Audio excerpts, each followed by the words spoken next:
may cause a real transformation, may bring healing, may bring salvation, may bring redemption, and also correction where it is required. Not only that, the word of God is supposed also to rebuke where rebuking. Praise the name of the Lord. So, get to the word of God, and I want to viewers, those also who have been liking our page, those who have also, those who have been following on us. I believe you have not been the same. Have been speaking to you every day or listen to us. And so this morning we are going to be blessed together. You came with your Bible? You came with your Bible?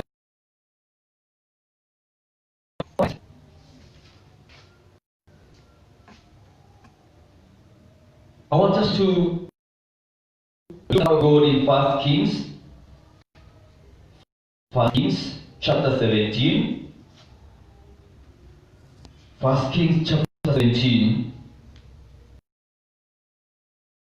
Verse number 1 down to 5. If I would be able, would also like to go up to number 10, verse number 10. But let's read 1 Kings chapter 17, verse number 1 for those who are able to open your Bibles. Those who are watching, kindly you can follow with us. All right. The word of God in 1 Kings chapter 17 and verse number 1, reading from King James Version. And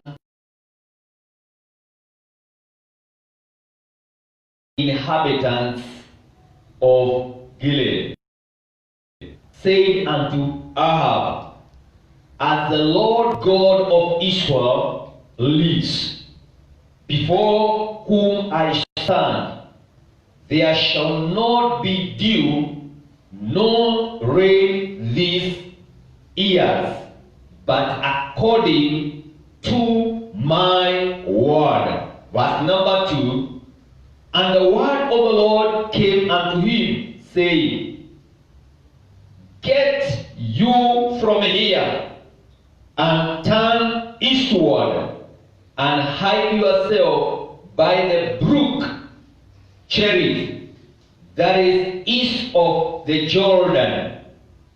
Verse number 4, and it shall be that you shall drink of the brook, and I have commanded the ravens to feed you there. So he went and did according unto the word of the Lord, for he went and dwelt by the brook Cherith, that is east of Jordan.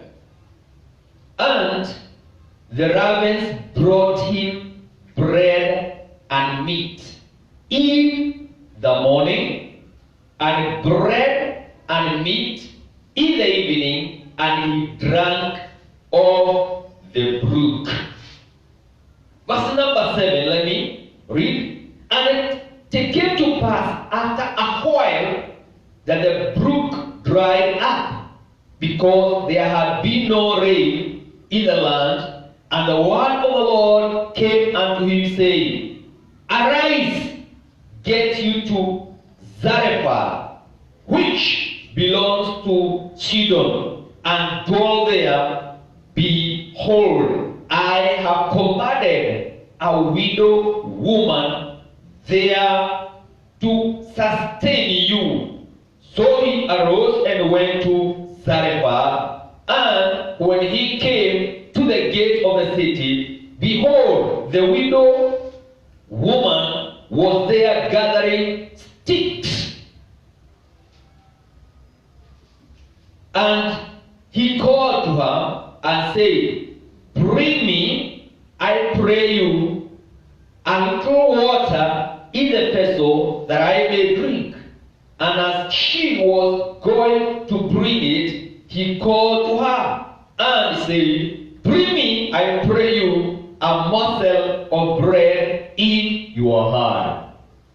I want us to give thanks because of the word of God. Father, I want to thank you this wonderful morning of the 21st.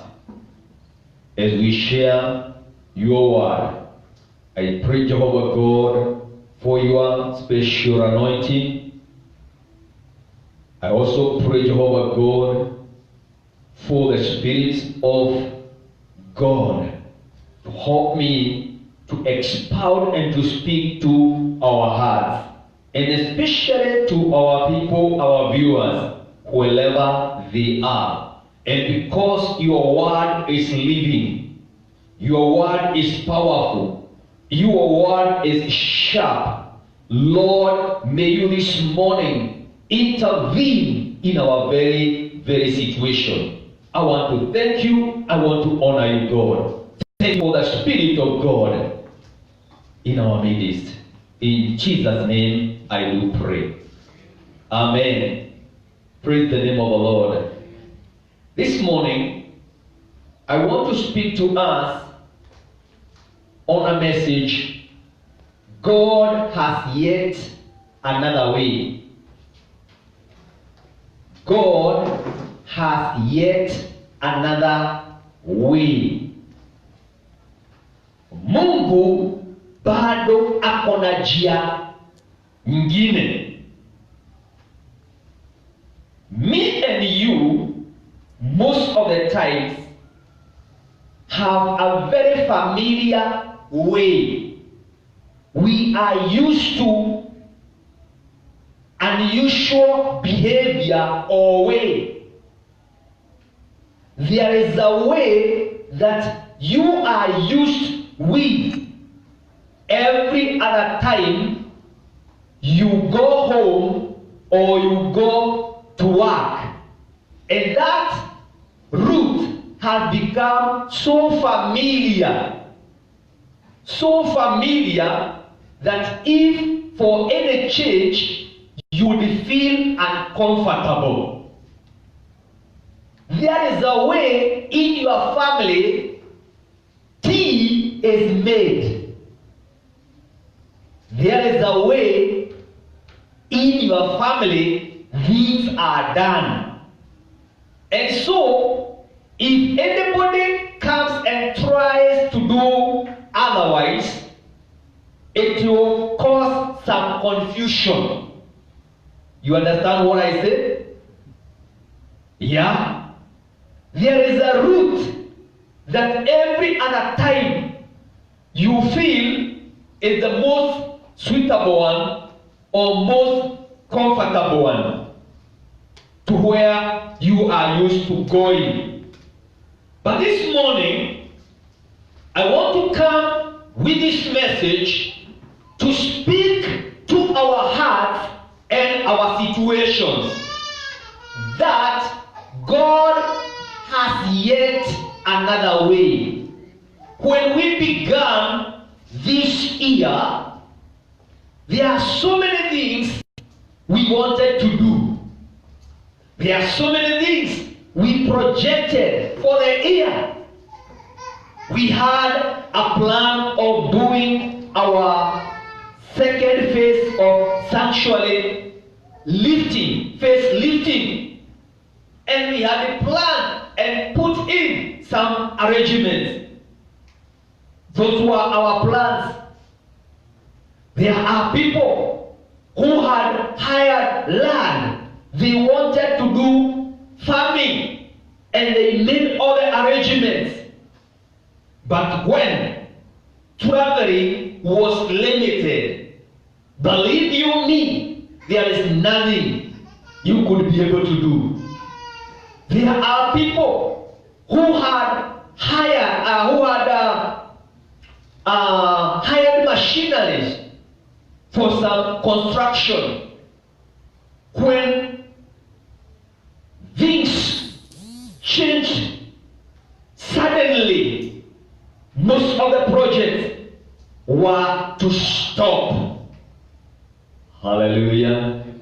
Hallelujah. God has yet another way. Praise the name of the Lord. Amen. I realize today is 21st of June, meaning we are now entering into our second half of 2020. For those who do short accounts or self-evaluation, you will agree with me, maybe very little achievements can be accounted for. Anybody here with me? Anybody here with me? And so, I want to remind ourselves there is another way. It is through our projects, our programs, our plans can be interfered with. But don't forget, God has yet another way. Amen. Praise the name of the Lord. Amen. Here, we read of a story of one of the greatest Bible prophets, a no-nonsense prophet. This is a man who would even dare the king and tell him, this is what the Lord has said, and this is what is going to happen. And for this case study here, we see Elijah, the Bible calls him the Tishbite, telling the king by then, King Ahab. King Ahab had messed the kingship of Israel by then. He married a fallen woman, Jezebel. She came and she introduced idol worship in Israel, which was an abomination unto God. Hello? And so, this great prophet came and told him, now that these have happened so, I stop the heavens. I stop the heavens. There will be no rain until, again I say, for 3.5 years, there was no rain. There was no dew on the earth. Meaning, there was no production. There was no harvest. I know this message has always been preached, and especially when we are talking about sowing a seed and considering the man of God first. But today, I am coming on a very different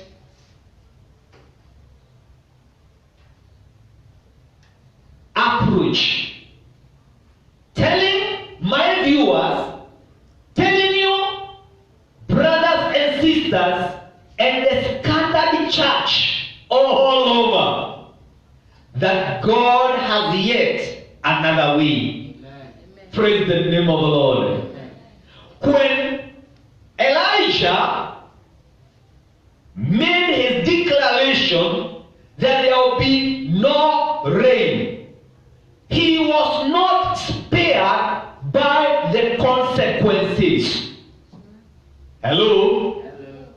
And I want to remind somebody that every decision you make in life,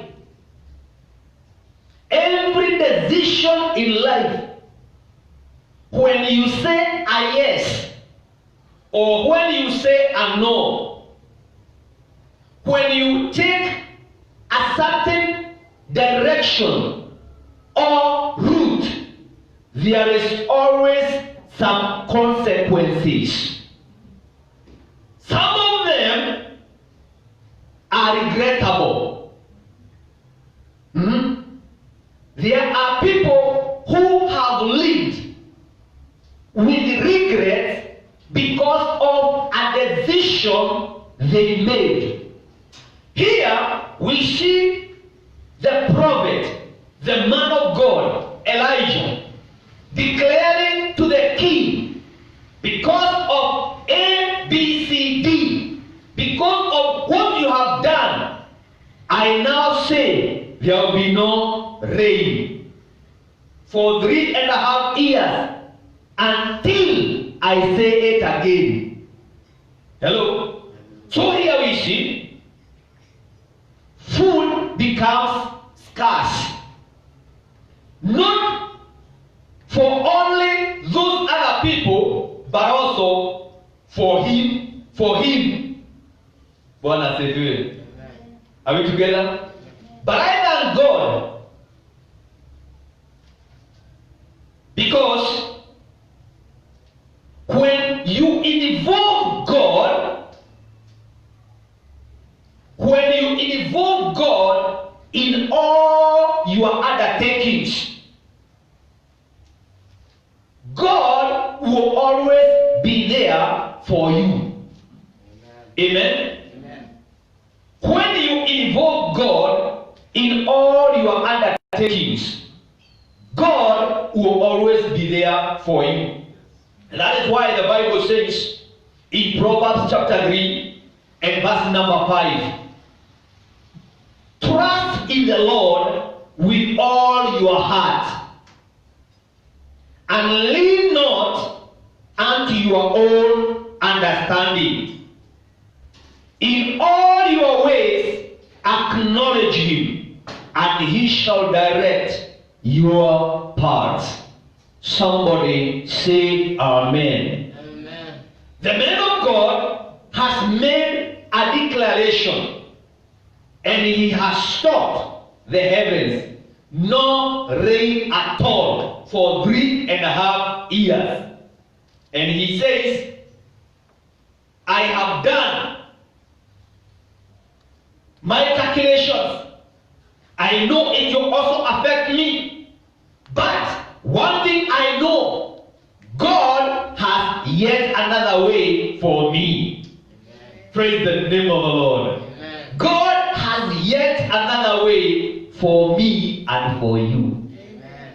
Praise the name of the Lord. Amen. God has yet another way for me and you. Amen.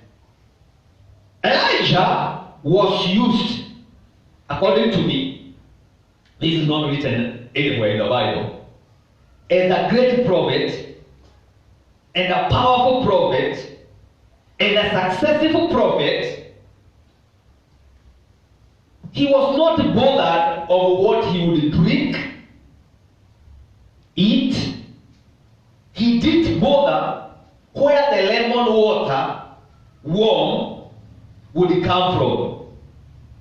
He didn't bother where lunch would come from or how it is prepared. As a great prophet and a man of God and a successful minister, there is somebody who would come and tell him, now water is ready, you can go to the bathroom. Breakfast is served. Lunch is served. Dinner is served. The bed is made. Hello? Now, things have changed. The other day, I talked about, things can change.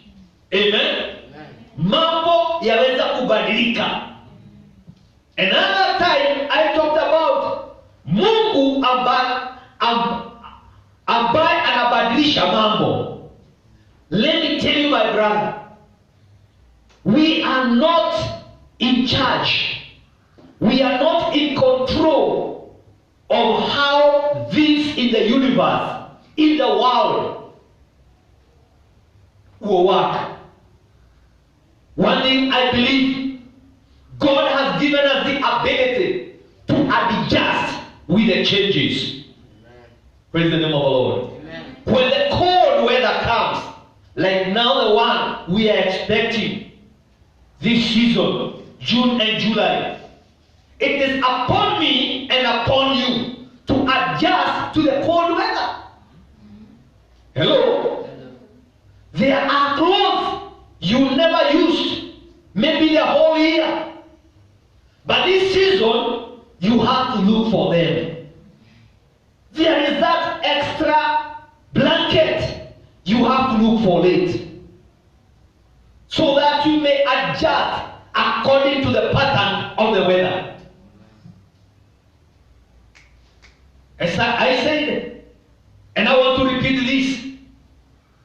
If the kings, if the presidents of the world had an answer for what we are going through, they would have provided that answer. If the scientists had an answer for what we are going through, they would have provided the answer.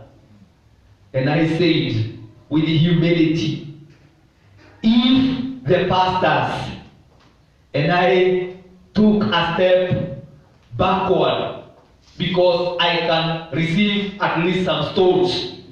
If the pastors had an answer, they would have already provided the answer. But I want to tell you, it is only God who has an answer of what we are going through. Amen. Praise the name of the Lord. Amen. And I want to tell somebody, it is only God who has another way. We have prayed. And as we continue to pray, it is like the numbers are rising day by day. They are rising day by day. But listen to me. God has yet another way. God is going to preserve. God is going to protect us as He promised as we began the year. So the man of God is told, now go.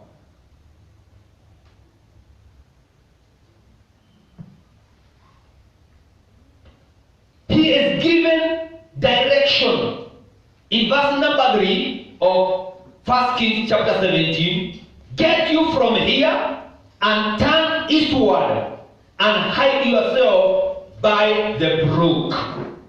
Bwana asifiwe. I want to observe 3 things here. Number 1, God's people must learn to take one step at a time. Amen. When things change without warning, when things seem to be working against us, when life seems not to be favoring us, when the reports that are coming to us every other day seem to be scary, God's people must learn to take one step at a time. Let us raise our areas. Let us be sensitive to what God is saying. I believe, I know, God is not quiet. God is not hidden somewhere in a room, isolated in a quarantine. No, God is not scared about the situation. God is speaking. handle this situation. He told Elijah, get you from here and turn eastward. Listen to me. He is given a direction on where to go. Are we together? And hide yourself by the brook Cherith that is east of Jordan. Wapendwa, there is where we want to be. Hello? And there is where we are used to be. There is a posture we are used. But when God wants to do it His way, when God wants to do it in His way for supernatural provision or help, God gives His direction. Hello? God will not get you just the way you want. God will not deal with you the way you want. Last week I was asking the support team, let us now accelerate prayer. Let us now intensify in prayer. Those who are not used with kneeling, start now training yourself. When you are praying, to kneel down. For those who are not used in fasting, take a fast. Praise the name of the Lord. Hello? Are we together? And I want to believe somebody started practicing that this week. Thank you for those who prayed on Monday, those who prayed on Tuesday, those who prayed on Wednesday, Thursday, Friday, and even yesterday. And here we are today. Brothers and sisters, the word of the Lord came saying, go get hence, hide thyself by the brook Cherith. Afterwards, arise, get thee to Zarephath. God had made arrangements for where to get water. Meaning, elsewhere, Elijah would have suffered like any other person. Because it is only at the brook directed there was that water for him. It is only that place, the conveyors, that is those are the ravens. Because I want you to see something here. The other day I was talking about, I was telling some people about the ministry of angels. When God releases ministering angels to us, if you do not cooperate with them, they will withdraw and report back. Agree with me, you have heard our politicians, when they do not agree with their employer, they have said they have withdrawn my security detail. You heard that? Yeah? Because this security detail is, you never employed them. They were attached to you because of the privileges of being in that office. You hear what I said? So, if you start now fighting the same employer, this guy will be called. Can you report immediately to your station? So he goes to the boss, tells him, sir, I have very little to do, but you have to make arrangements on how you get back home. Anampatia funguo ya ya gari. Nauliza, what? I have been called back to the office. So these guys you hear, my security detail has been withdrawn. Listen to me, church, and men and women of God. Elijah had specific instructions on where to go. Not west, but east.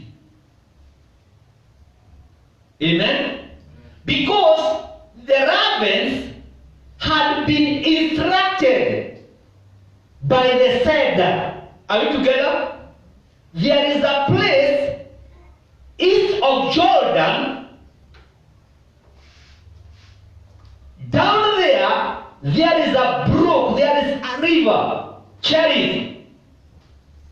You are going to pick bread and meat in the morning, and you are going to find my servant there. I would imagine if he decided to go east this way, he goes to the west.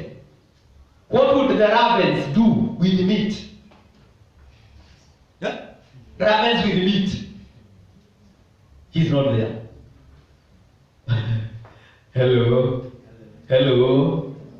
Can you remember one time God wanted you to be in a specific place? God wanted you to sometime call you at 3 a.m. to pray for a certain issue, maybe for the church, maybe for your pastor, and then the sleep was so sweet. When you woke up in the morning, what happened? One time you messed up. You didn't follow God's instructions. You went your direction. You didn't go to the east. You went to the north. Can you remember that guy called Jonah? He's called to go to Nineveh. He goes to Tarshish.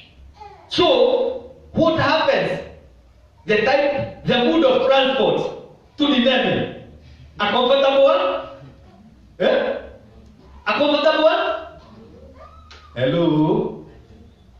Elijah had hired to the instructions. He took to the east, down to the river, and there he was. He drank the water. He received his supply in the morning from the ravens.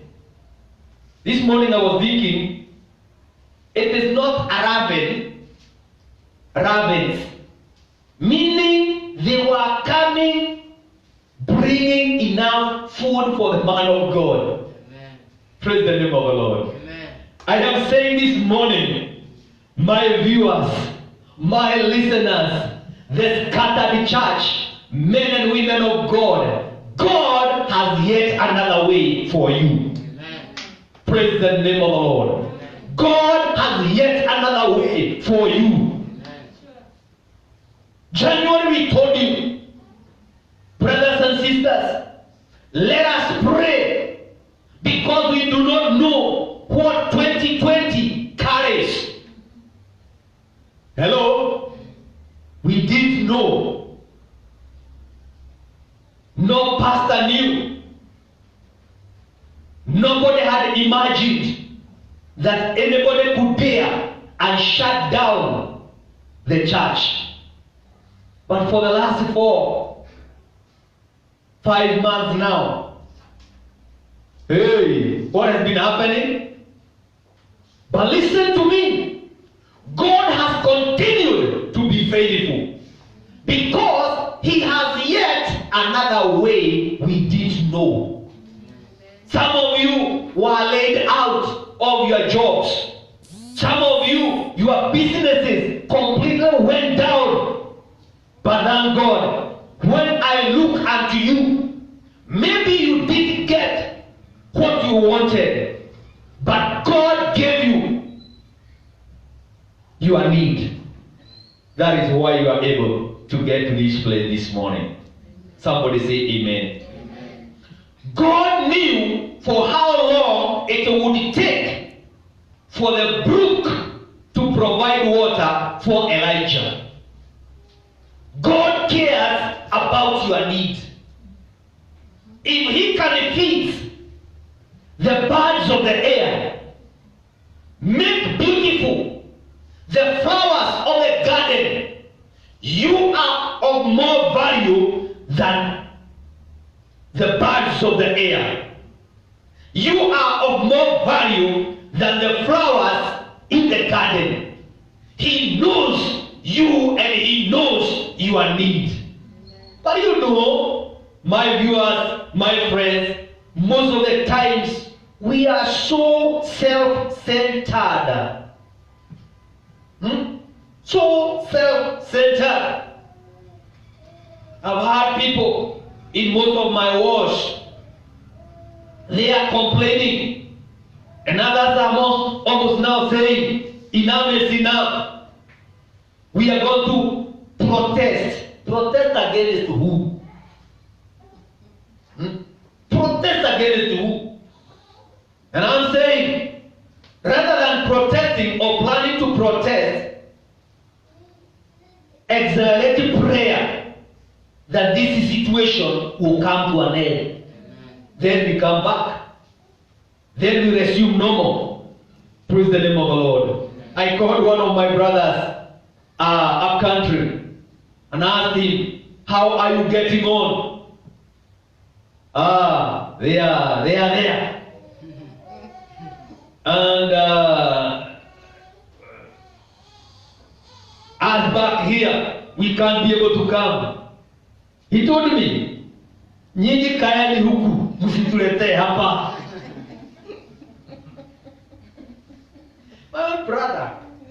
My own brother. Meaning, they are scared. Praise the name of the Lord. Friends, stop doubting God just because you are not familiar with that route He is taking you or directing you. Hello? Before God sends you anywhere, He has been there. Before God sent Moses back to Egypt, God was already there. He had known the heart of Pharaoh. Praise the name of the Lord. But remember, He has yet another way. What is that you hold so dearly? I am sure it will be very easy now for us when the church resumes to convince you that the job is not everything. That business is not everything. Hello? God has yet another way. What we need to do every morning when we wake up, God, I thank you for the gift of life. God, I thank you for the forgiveness of my sins. God, today I rededicate my life to serving you. Direct and order my steps. Provide for what I need for my family, for my children. And you know what? Ken, without that job, God knows you have a family. He has yet another way. My prayer is that rather than losing that job, you be promoted. But let me remind you, we are not any better than those who have lost their businesses and their jobs. When I wake up in the morning, I am telling God, God, I am not better than those who have already been buried. I am not better than the millions now affected. It is only by His favor. Praise the name of the Lord. Hello? When you have that job, tell God, it is not because I'm very special. I know there are people who think they are very special, but you are not special to go over those others. Are we together? It is only the favor of God. Bwana asifiwe. Friends, viewers, men and women of God, scattered church, God has yet another way for us. Amen. Number 2, God's people must learn the value of hidden life. God's people must learn the value of hidden life.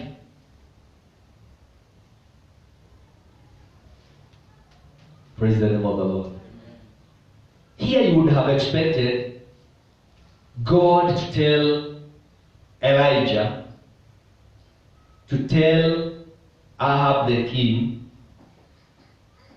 God has commanded me that you prepare me a place, an executive place for me to live, to be fed, to be taken care of, until this disaster is over. But what happens? Get thee hence, and turn thee eastward, and hide thyself by the brook Cherith. Train yourself to take God's word seriously without leaning on your own understanding. Somebody say amen. It is true all over the world. Men and women, great and small, rich and poor, educated and uneducated, have witnessed that these can change without warning. Brothers, men and women, those who trusted in material things have been disappointed, for they have been filled by these material possessions and things. Many thought otherwise, but man's help can only come from God, who is our ready available help at the time of need, according to Psalms 46 and verse number 1 all the way to verse number 3. I would like to encourage my viewers, learn to listen from God and obey His directions. Elijah listened, followed, and obeyed. There are times we listen and we hear, that is God. Lakini, inaenikali sana. Is it true? Or it's very involving. Or it's very expensive. But listen, God has a design of how He would like to meet you. Bwana asifiwe. God has yet another way for you. I am reminded, many people, as we are told now, many people in Kenya have lost their jobs. Is it true? But you know, there are people who have used this situation and they have extracted good from it. Just the other day, I realized we do not need to go to where we are used to go to the market. Why? Those people who lost their jobs, many of them were driving. And because their companies or their employer told them, we are sending you for a compulsory unpaid leave, they had nothing to do about it. No negotiations about it. But you know what? You don't need now to go all the way to the market, because somebody got an opportunity of extracting good from a bad situation. They are going to the wholesalers, to the distributors. They buy potatoes, they buy cabbage, they buy onions, they buy tomatoes, all that we need, all that was taking us to the market. And now there is what we are calling mobile markets. You see what I mean? Getting good out of a bad situation. And they are all lined up. You just need to go there. And I think they are also doing a good job. Hello? You don't need now to go inside there or very far. Because cabbage is just near here. Potatoes are just near here. Onions and all that we need for our lunch. You don't need it. You don't need to go far. Why? Somebody decided I can get good out of a bad situation. Number 3, God's people must learn to trust God absolutely. Verse number 4 of 1 Kings chapter 17 says, "And it shall be that you shall drink of the brook, and I have commanded the ravens to feed you there." Amen.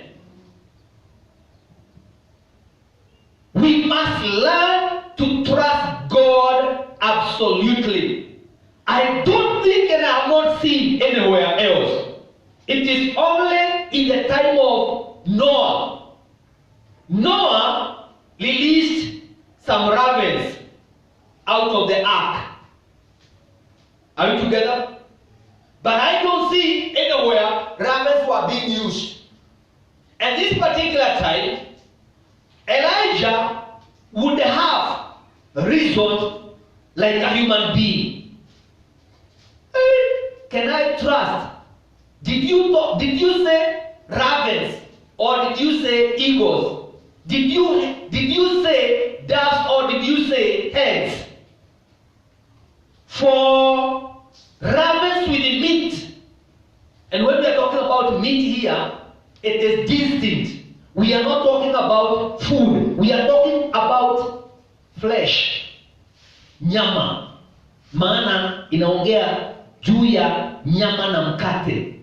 Are we together? Bread and meat. Bwana asifiwe. I don't know where it was being prepared or made.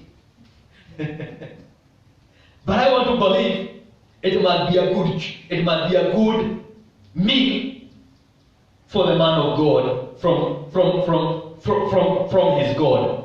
Bwana asifiwe. And I have commanded the ravens to feed you there.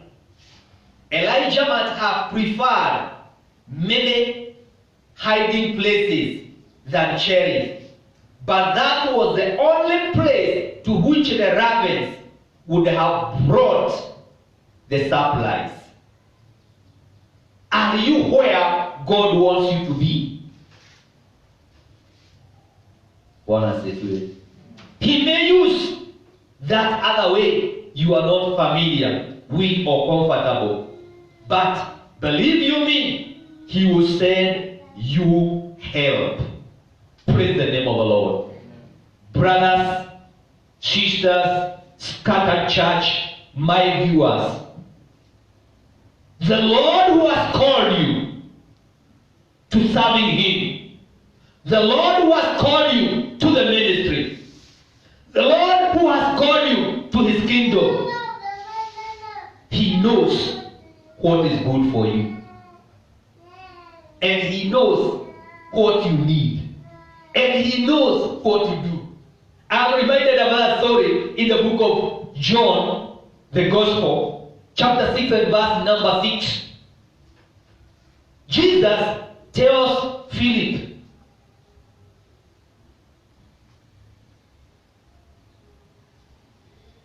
I want you to feed these people.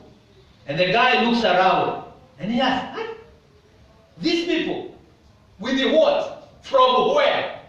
But the Bible records Jesus told him that because he himself knew what he would do even for that situation. Bwana asifiwe.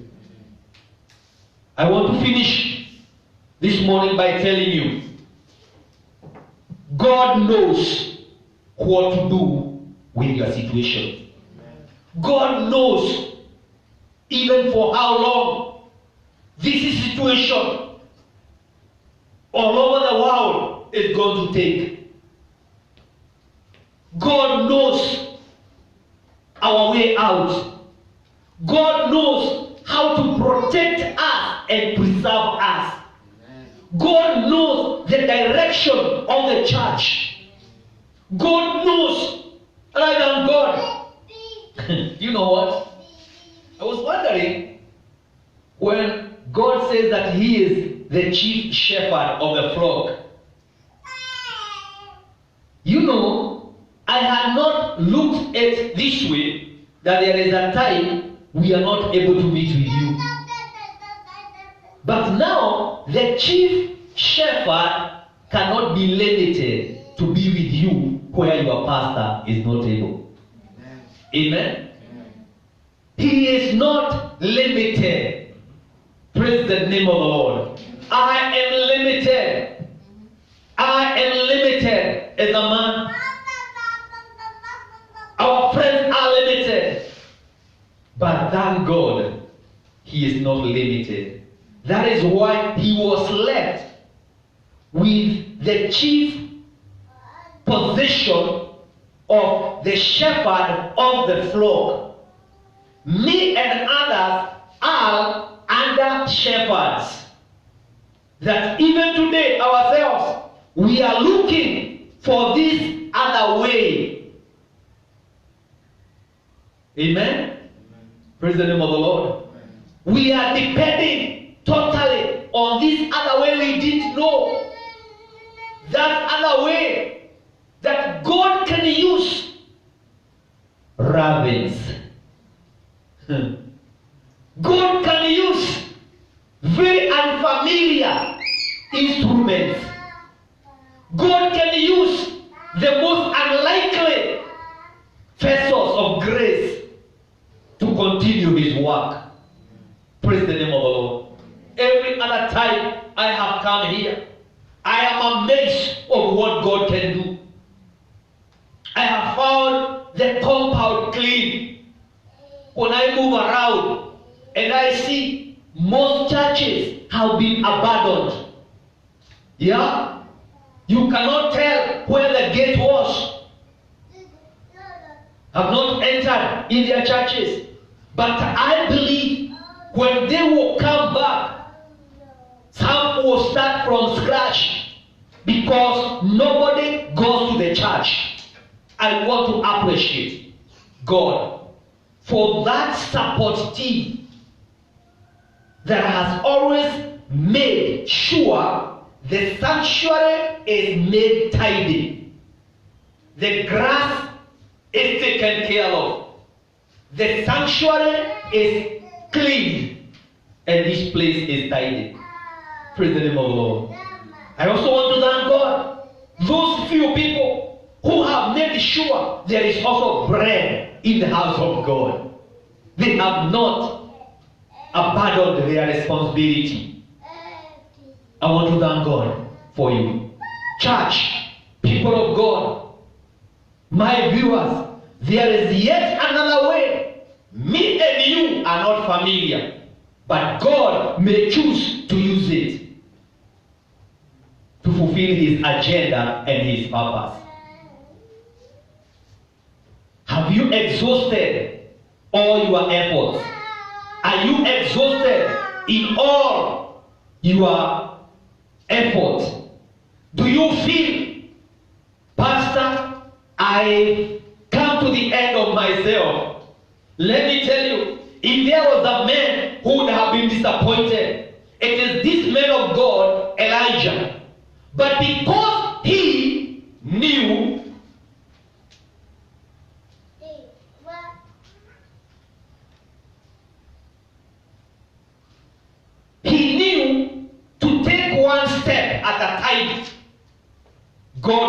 God was always there for him. He also knew the value of hidden life.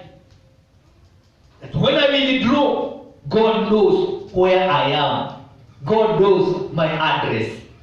Praise the name of the Lord. He also knew to trust God absolutely. Praise the name of the Lord. My viewers, church, men and women, it is time in such a situation we need to sit back and learn from God. Allow God to direct your ways. Allow the word of God to be a light to your path. Allow God to tell you this is the way, follow it. And you know what? You will not miss God's provision. Praise the name of the Lord. I thank God. When this thing started, we thought it was just a joke to baby for about 2 or 3 weeks. How things are, nobody seems to have an answer. It's on record. But one thing I promised myself, I will not go by my own understanding. The one who knows me, the one who has another way yet for me, every other day I'll let him know I need to be guided. I need to trust absolutely in him, in all my provisions, in all my needs, and everything. The work of the ministry, the church belongs to him. And so this morning, I don't know for sure where you are. Are you feeling let down? Are you feeling disappointed? Are you feeling it is as if you cannot continue? God has yet another way for you. God has yet another way for you. It's not all over. Come on. It's not finished. God has yet another way. Yeah. God has yet another way. He did it to Elijah. He did it to the people in the wilderness. He did it to the disciples. He has done it to me, our witness. He will do it to you. Are you in a point of breaking? Don't break. Are you in a point of throwing in the towel? Don't, my sister. Don't, my brother. God has yet another way for you. Learn to trust God absolutely. Meaning, if it doesn't work on my right, it doesn't work on my left. But the only option is left with God. He will not disappoint. He has not disappointed. I want to pray. I want you to think about that situation that is weighing you down. I want you to think about those bills that are in arrears. I want you to think about those debts that are nagging you every day, every morning. They are on you. They are calling you continuously. And you don't know what to do. God is saying, I have yet another way that you are not familiar with. I can use a different channel. I can use a different route. I can come through other means. I am able. My heart is not short that it cannot deliver. My ears are not deaf that they are not hearing your cry. I am not short of supply. I am your God. You are my own. I care for you. I love you as my own.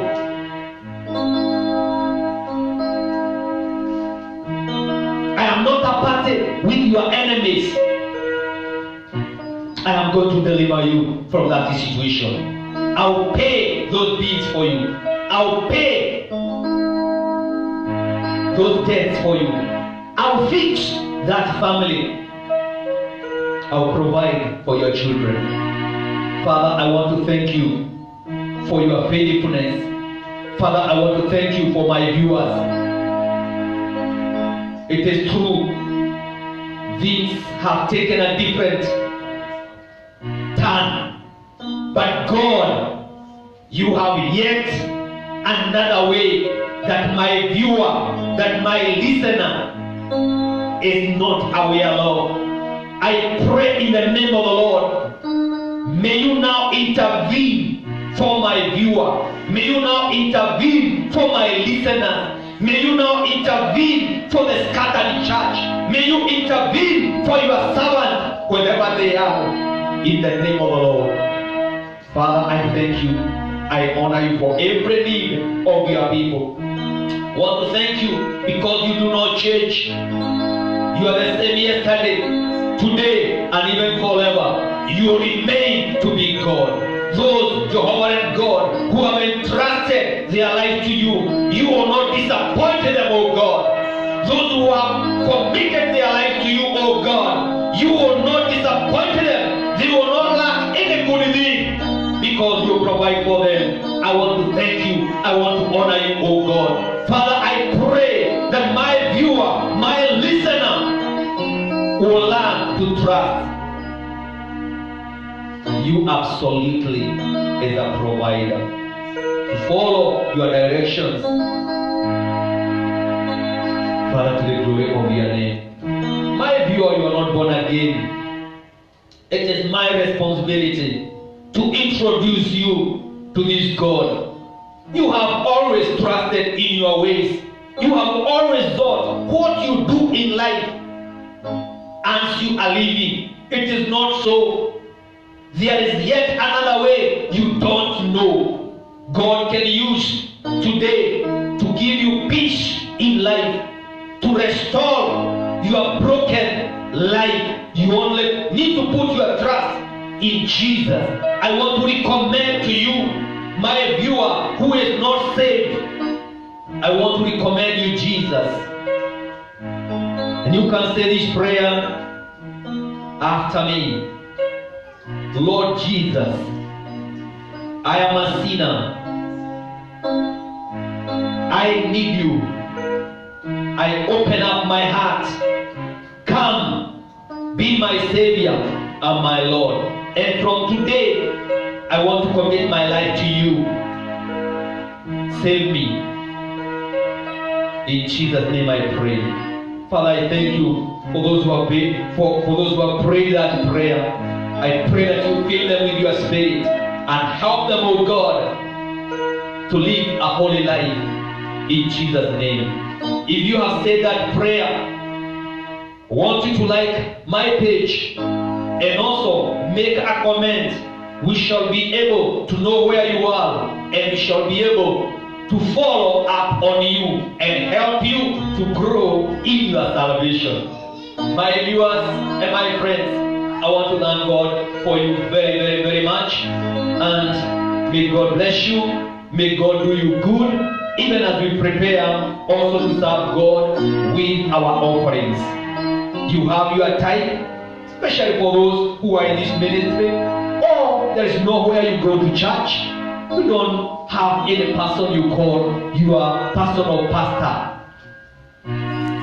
Pastor Alfred would like to be your pastor. From today, you don't have a church where you go. We shall be able to connect with you. We shall be able to help you. We shall be able to pray with you. And as I have said there before, our number that you can contact us is 0722 7621 double to that one, we shall be able to pray together with you. If you want to support this ministry, we have a lipa na M-Pesa 658742. That's buy goods. So nothing is charged on what you say. Otherwise, we love you. God bless you. On Wednesday, we shall have our midweek service starting from 6 p.m. to 7 p.m. You can follow on us on the same wall. God bless you. Have a great week. And God has yet another way He can use for your life. Father, I want to thank you for all our tithes. I want to thank you for all our offerings. Thank you, God, for the families represented, the jobs and the businesses represented. I want to pray that you do them good. You bless them, oh God, as you bless the works of their hands. We want to consecrate these offerings and tithes for the work of the ministry, to the glory and even to the honor of your name. In Jesus' name we pray. Now may the grace of our Lord Jesus Christ and the love of God and the fellowship of the Holy Spirit be with us now and forevermore. God bless you.